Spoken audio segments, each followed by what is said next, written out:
अगर आपका मन शांत है और आप सिर्फ उन्हीं से बात कर रहे हैं, तब वो आपको जवाब देंगी पलटकर। और अगर आपका मन शांत नहीं है, आप पढ़ते रहिए जितना आपको पढ़ना है, एक लाइन।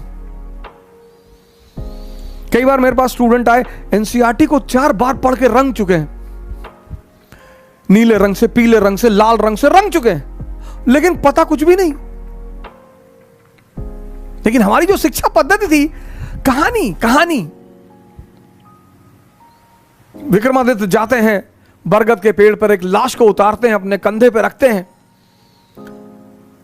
तो लाश उन्हें कहानी सुनाना शुरू करती है। अब सोचिए सर, इस कहानी का मकसद क्या है? सुनिए कहानी और उसका मकसद।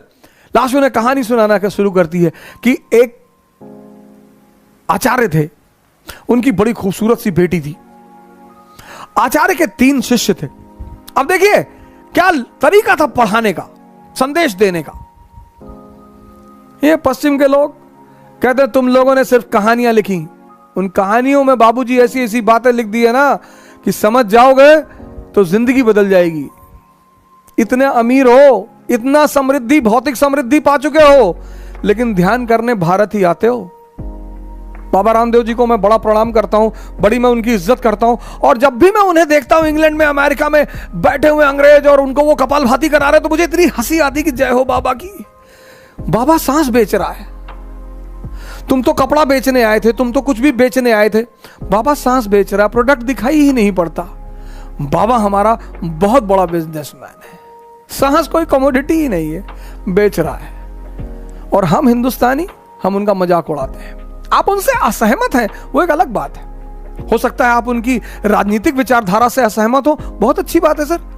मैं आपसे बार बार कहता हूं कि मतभेद का मतलब मनभेद कभी नहीं होता सर। आप में से बहुत सारे घरों में आप नॉनवेज खाते हैं, आपकी माताजी नहीं खाती, आपके पिताजी नहीं खाते, तो इसका मतलब दुश्मनी सर? बिल्कुल नहीं। दुश्मनी जब भी होगी तो जब इंटरेस्ट खतरे में पड़ेगा तब दुश्मनी होगी। बेवकूफ जो है, जो बेवकूफ है समाज में, वो मतभेद पे मनभेद कर लेता है कि ये मस्जिद में जाते हैं, अरे तो पूजा करने जा रहा है ना, ये मंदिर में जा रहे हैं, जाने दो।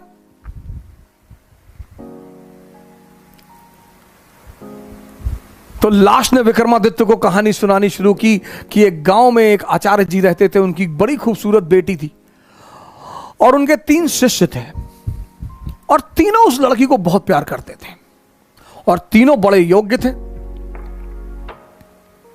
आचार्य जी को भी लगता था कि यार योग्य तो तीनों है,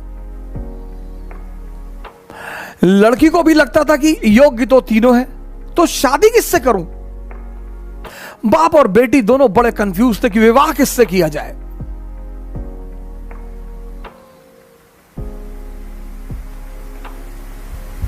और जब लड़की यह सुनिश्चित नहीं कर पाई कि विवाह किससे किया जाए, तो एक दिन लड़की ने आत्महत्या कर लिया। अब जब लड़की ने आत्महत्या कर लिया, तीनों बड़े निराश हुए, गए उसका दाह संस्कार किया। तो एक शिष्य तो तुरंत सन्यासी बन गया, वहीं धूनी लगा ली उसने उसकी कब्र के पास कि बस अब जीवन में कुछ करना ही नहीं, जिसको मैं प्रेम करता था वो बचा ही नहीं, तो अब जीवन में कोई सार नहीं, अब सिर्फ तपस्या करनी है और तपस्या करके ही जीवन को त्याग देना है।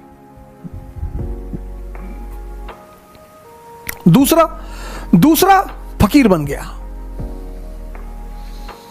घूमने लगा देश विदेश में। उसे पता था कि हिंदुस्तान में कुछ संत हैं जो फिर से जीवित करने का मंत्र जानते हैं। लगा वो उन संतों को खोजने जो फिर से जीवित करने का मंत्र जानते थे। तीसरा जो उसमें था, वो डेली जाता था, उस मृत शरीर पे मसाला लेप लगाता था, साफ करता था, फिर उसे वहीं रख देता था।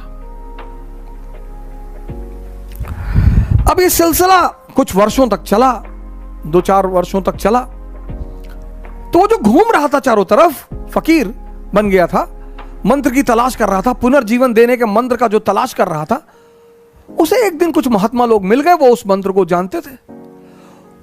उसने उनकी सेवा की, उन्होंने उसे वो मंत्र सिखा दिया। जैसे ही उसने मंत्र सीखा, वो भगा वापस गांव की तरफ।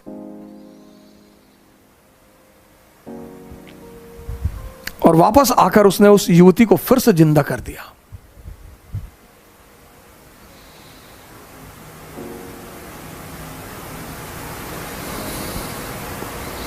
जब उसने फिर से जिंदा कर दिया, तीनों दावेदार फिर खड़े हो गए, और अब तो युवती और सुंदर हो गई।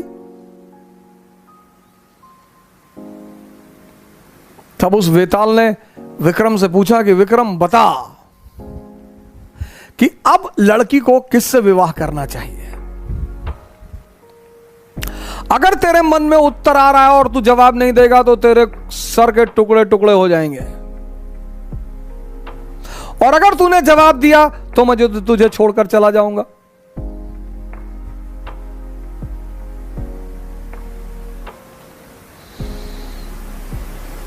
वेताल ने कहा कि अगर तेरे मन में जवाब आ रहे हैं, और ये नेचुरल प्रकृति है, हमारे सामने जब भी कोई परिस्थिति होती है, एक जवाब मन में आता कि ये कर ले यार,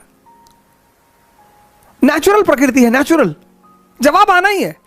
तो वेताल ने कहा कि देख विक्रम, अगर तेरे मन में जवाब आ रहा और तूने मुझे नहीं दिया तो तेरे सर के टुकड़े टुकड़े हो जाएंगे, और अगर दे दिया तो मैं चला जाऊंगा।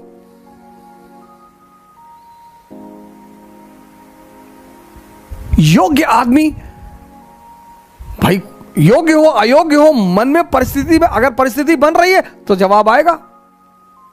तो विक्रमादित्य ने जवाब देना शुरू किया। कहा जो मंत्र सीख कर आया और जिसने पुनः जीवन दिया वो पिता तुल्य है। जीवन देना का काम किसका है? पिता का। क्या दर्शन है सर! जीवन देने का काम किसका है? पिता का। तो जिसने मंत्र सीख कर जीवन दिया वो पिता तुल्य है, उससे विवाह नहीं होगा।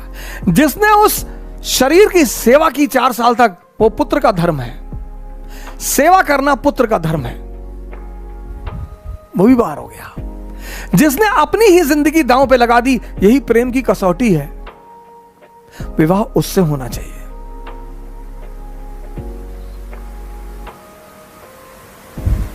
यह था शिक्षा देने का तरीका। और जैसे ही विक्रमादित्य ने जवाब दिया, वेताल उड़ चला कि तूने बोल दिया विक्रम। यानी अब सुनिए, इस कहानी का दूसरा उद्देश्य क्या है? मौन। परम की जो प्राप्ति होगी वो मौन में होगी, साइलेंस में होगी।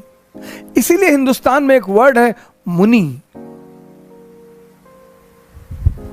मुनि मतलब जो मौन हो गया हो। परम की जो प्राप्ति होगी, परम की, 25 बार विक्रम जाता है, 25 बार वेताल उससे सवाल करता है, 25 बार वो जवाब देता है और वेताल हमेशा निकल जाता है। और जब अंतिम बार विक्रम चुप हो जाता है,